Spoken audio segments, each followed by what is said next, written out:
Nama saya Fitri Lestari akan menjelaskan asas-asas umum toksikologi.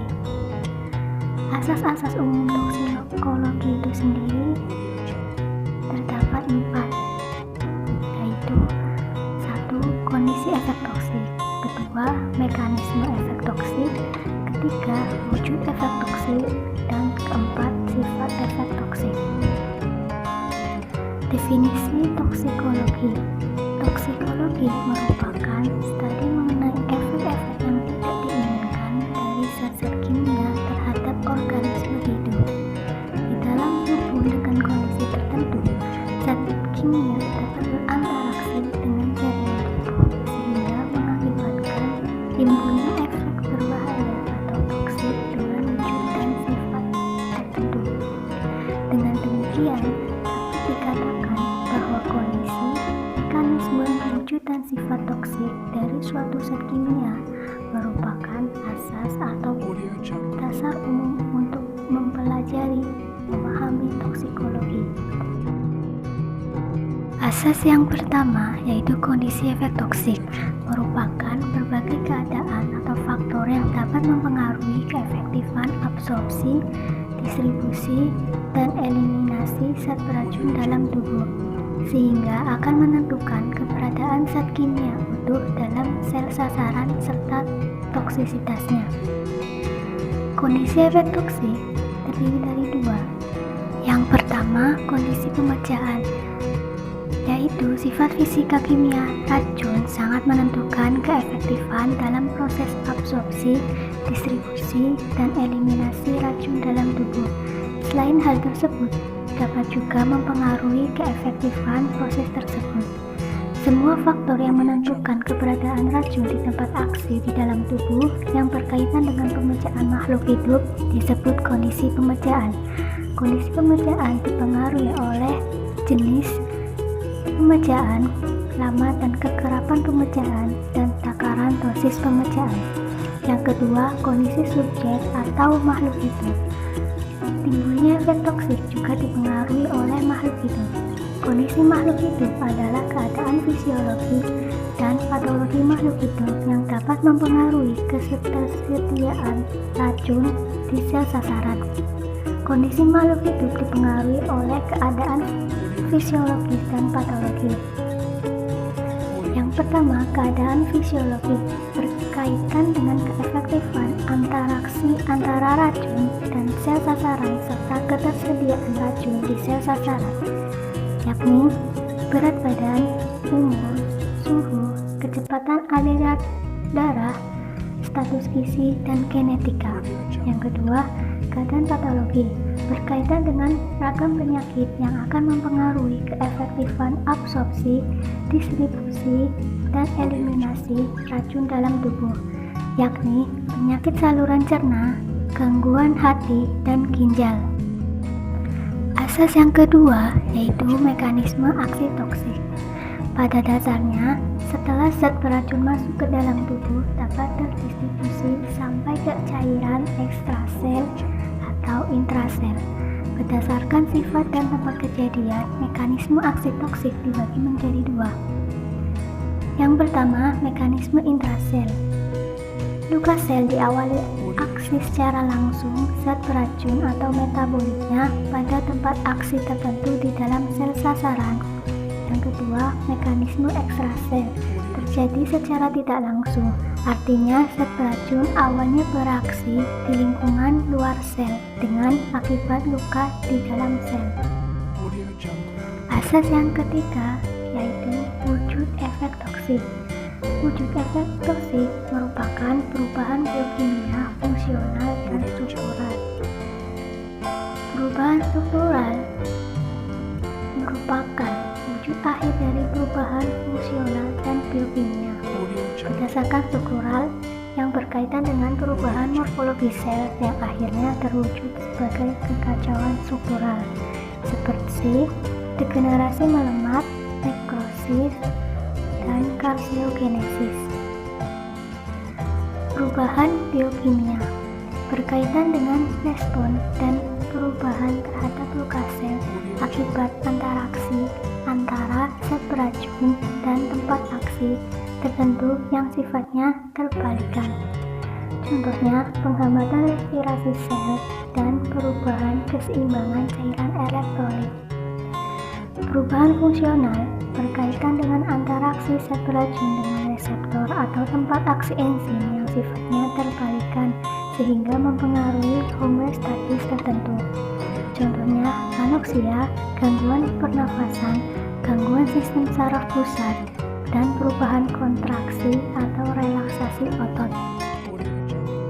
Asas yang keempat yaitu sifat efek toksik. Sifat efek toksik terbagi menjadi dua. Yang pertama, terbalikan. Dengan ciri khas, bila kadar racun dalam tempat aksi atau reseptor telah habis, maka reseptor akan kembali semula. Efek toksik yang ditimbulkan akan cepat kembali normal. Ketoksikan racun bergantung pada takaran serta kecepatan absorpsi, distribusi, dan eliminasi racunnya. Yang kedua, tak terbalikan. Dengan ciri khas, kerusakan yang terjadi sifatnya menetap. Pemecah berikutnya dengan racun akan menimbulkan kerusakan yang sifatnya sama, memungkinkan terjadi penumpukan toksik.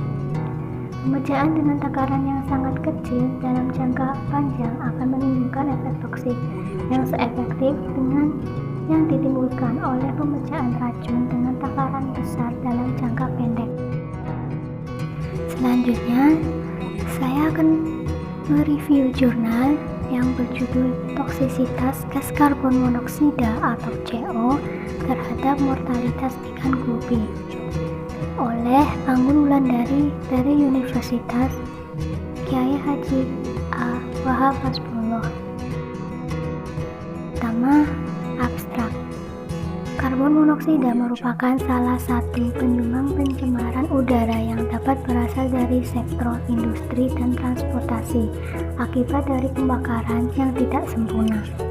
Masuknya bahan pencemar tersebut dalam badan sungai dapat mempengaruhi kondisi organisme yang ada di perairan tersebut, antara lain kerusakan pada organ dalam ikan, mengubah struktur populasi ikan, hingga kematian ikan.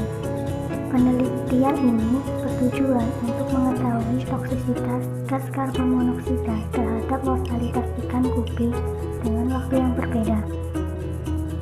Karbon monoksida adalah gas yang tak berwarna, tak berbau, dan tak berasa yang dihasilkan dari proses pembakaran yang tidak sempurna dari material yang berbahan dasar karbon, seperti kayu, batu bara, bahan bakar minyak, dan zat-zat organik lainnya. Karbon monoksida terdiri dari satu atom karbon dengan satu atom oksigen. Menurut Wardana, persentase pencemar udara terbesar dari sumber transportasi di Indonesia adalah pada gas karbon monoksida, yaitu sebesar 70,50%. Karbon monoksida dapat mempengaruhi kesehatan, yaitu tekanan fisiologikal, terutama pada penderita penyakit jantung dan keracunan darah. Karbon monoksida juga diketahui dapat mempengaruhi sistem syaraf pusat, janin, dan dapat mempengaruhi saluran pernafasan yang dapat menyebabkan kekurangan oksigen dan berujung pada kematian. Kemudian, ikan gupi. Bisa dilihat di gambar seperti apa ikan gupi. Merupakan salah satu ikan yang melimpah di perairan, khususnya di air tawar dan tersebar luas di daerah tropis. Ikan gupi banyak dikenal sebagai billionfish atau rainbow fish. Mengapa dalam penelitian ini menyebut ikan gupi? Karena ikan gupi merupakan golongan ikan yang mampu bertahan di lingkungan yang tidak menguntungkan dan tidak memerlukan lokasi khusus untuk berkembang biak. Maka peneliti ini ingin mengetahui lebih lanjut tentang toksisitas gas beracun terhadap mortalitas ikan yang terdapat di perairan. Dalam hal ini diwakili oleh ikan gupi. Metode ini dengan pemberian gas karbon monoksida berdasarkan lama waktu, yaitu kontrol atau 0 menit, 2 menit, 4 menit, dan 6 menit. Bila Lakukan pengulangan sebanyak 3 kali dan diamati selama 3 hari. Alat dan bahan yang digunakan yaitu gas karbon monoksida, aerator, akuarium mini, selang ukuran 1 M. Sampel tentunya yaitu ikan gupi. Hasil dan pembahasan. Berdasarkan analisis yang dilakukan, pemberian gas karbon monoksida dapat mempengaruhi mortalitas ikan gupi. Hal ini dibuktikan dengan kematian ikan pada setiap perlakuan setelah diamati selama 3 hari. Dan dapat juga menunjukkan semakin banyak gas karbon monoksida yang diberikan, peluang kematian ikan gupi semakin cepat. Yang berarti gas ini memang sangat berbahaya bagi kehidupan. Apabila gas karbon monoksida terhisap ke dalam paru-paru, gas karbon monoksida akan mengikuti peredaran darah dan akan menghalangi masuknya oksigen yang dibutuhkan oleh tubuh. Hal ini dapat terjadi karena gas karbon monoksida bersifat racun metabolis. Ikut bereaksi secara metabolis dengan darah menjadi karboksihemoglobin.